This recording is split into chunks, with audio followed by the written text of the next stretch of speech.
Getting sales is one of the most important things that we entrepreneurs can do. You know what I'm talking about. In this episode, we're going to give you some real jewels that you can use on what companies are doing right now to boost their sales and how you can use those same principles, apply them to your business, whatever the size, and be able to get some solid results with AI and boosting sales. I'm joined by my partner, Gina Carr. Gina, this is really an interesting thing of seeing what sales can be done, how we can get more sales with AI. You've been studying this for a while also. What are you observing on the marketplace and what's happening?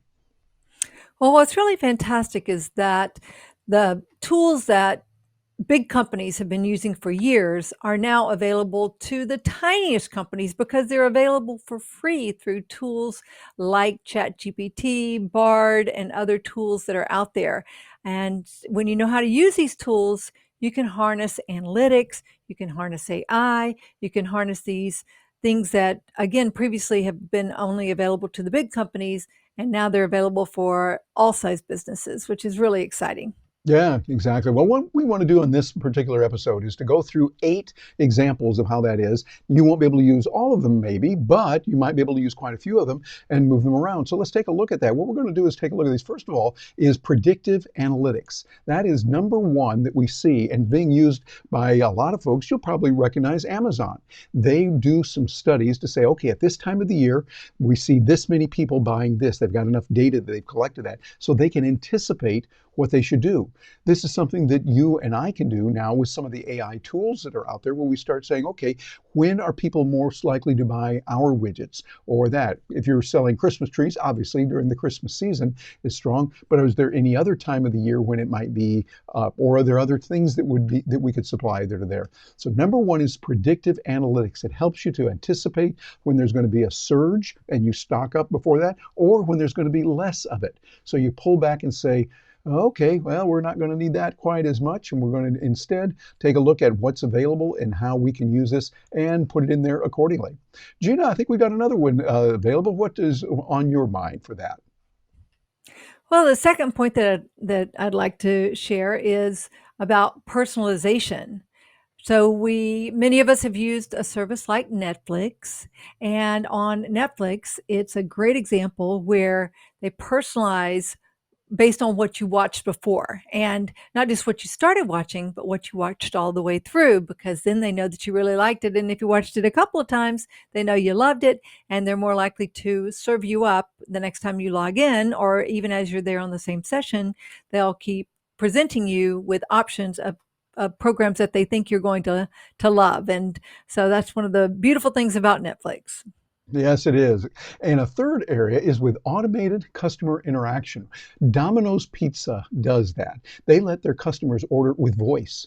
Now, I kind of have a warm spot in my heart for Domino's, given that I grew up in Michigan, not far from where they were founded, over in Ann Arbor. I was over in Jackson, and we got a chance to see what they're doing. But you can do something like this also. Think about how you can automate the process of making it easier for your customer and make it easier for you and your team to implement what needs to be done. There's a lot of tools that do that when you can have people input into the AI tools out there. We're finding that these are used extensively by many different companies, and this kind of capability of automating the customer interactions really can help a lot. Okay, well, our fourth area to consider for AI is sales forecasting. And again, these tools are available for all size industries now. The example we're going to share is Coca-Cola. I grew up in Atlanta. I know you spent a lot of time in Atlanta and did some work for Coca-Cola. Coca-Cola is our example of a company that's using AI for sales forecasting. They've long been at the forefront of using technology to help with sales and production in all areas.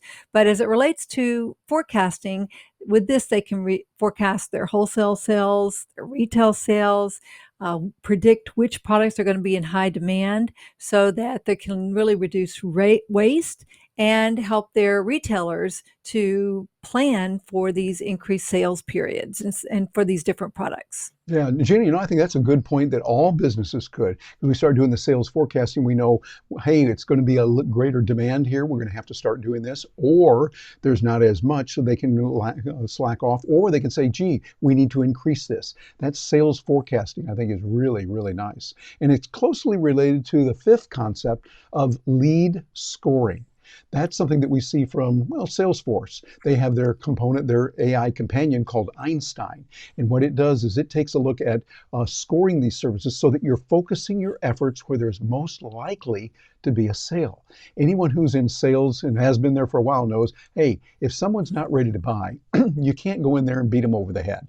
You want to find the people who are ready to buy, they're ready, willing, and able to buy it, and you want to focus with them. I think Salesforce is doing that well. As I've been studying a little bit about their tool called Einstein, their AI tool, Einstein, looks really interesting. I haven't used it. I don't use Salesforce myself, but I know a lot of people are using that, and you find that when you can focus your efforts on the most promising leads, hey, Gina, that is a good way to make sure that you're getting the results that you want.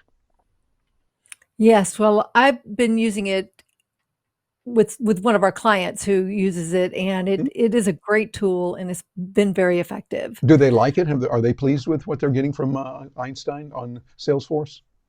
Yes, they definitely are. Very good.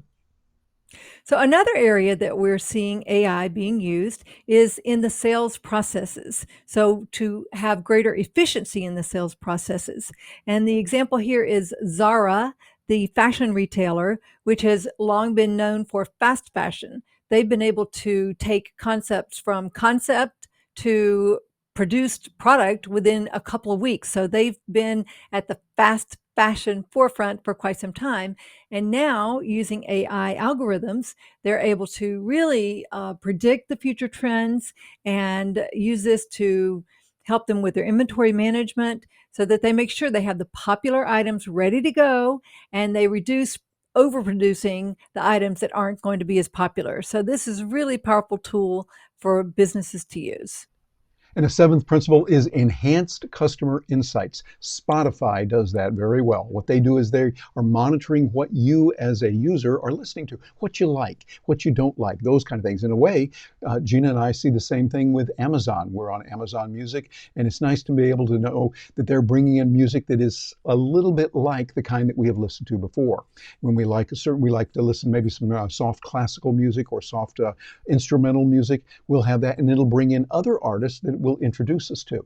So this is a concept that we've seen in many areas. I think Facebook does it as well. They would have a sounds like or similar audience that will be there. They say, hey, if your audience likes this, they might also like that. So what you want to do is start using AI to track those kind of metrics as well.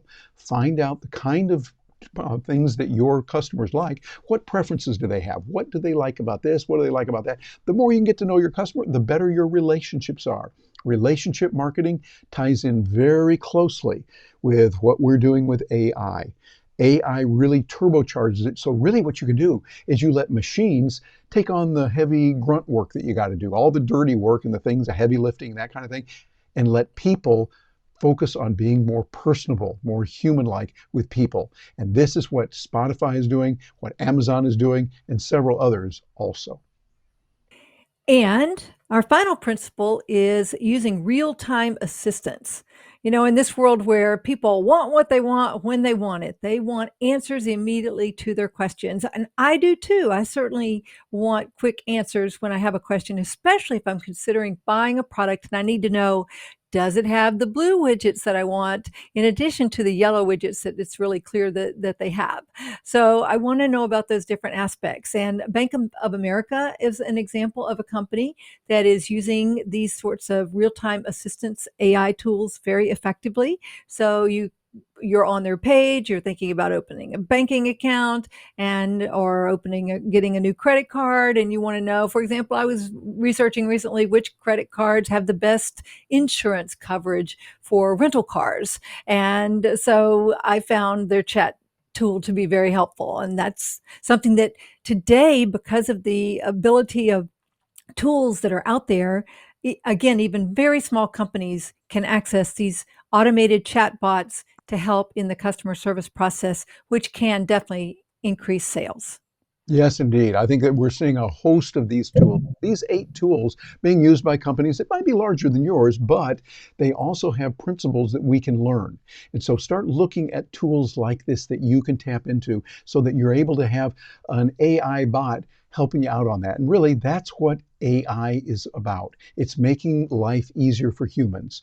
Is AI going to take some jobs? Well, yeah, I think it will, but it'll take jobs much like the machines that we're using now in farming, tractors and others, have taken jobs away from people who were using mules and oxen before. We don't want to go back to using mules and oxen for farming. That's not the way to do it. A much safer, a more efficient, a more productive way of doing it is with the machines. And I think AI is coming in there with that as well. So Gina, this is really interesting. What are your thoughts as we kind of wrap this up and look at what's going on with AI and the tools that are available? Well, I think it's just so exciting that businesses of all sizes are able to use these tools. We're certainly helping a lot of our clients figure out how they can use AI in their business, especially in the areas of sales and marketing. And they're ecstatic. We're ecstatic because we know that we're helping these business owners to improve their efficiency and to increase their sales, to serve their customers better. And it's just an all-around better experience for everyone. So think about how you can use these kind of tools yourself and put them together. And that's what we're all about here at Stark Raving Entrepreneurs. Matter of fact, we would appreciate if you would come over and see us, starkravingentrepreneurs.com, and also like this video, share it with others, and subscribe. That'll let the algorithms know, hey, people like this kind of approach and they want to see this kind of thing happening on a regular basis. So we can let you see how this is going to help you in your business so that you're able to achieve the goals that you want and be able to get the kind of results that you're looking for. So thank you very much for joining us today for another episode of Stark Raving Entrepreneurs. We look forward to hearing from you. Please leave a comment below. That will really help a lot for us to know, hey, you like this, or maybe you had another idea. If you've had experience with it, we want to hear from you. You can come over and see us again, starkravingentrepreneurs.com. Gina, any final words for the folks watching and listening to this before we say goodbye? Yes, we just love for you guys to share in the comments how you're seeing AI used or how you're using it in your own company. That would be terrific. And hey, while you're here, subscribe. And we would love to hear from you further. Yes, indeed. And what we're going to do is we're going to give you an opportunity to continue your study and education in AI. And because what we're going to do is in just a moment, we're going to give you a couple of videos that you can use and that are going to help you. And just click on those and you'll be able to go. I'm Terry Brock for Gina Carr. Thank you very much for joining us today.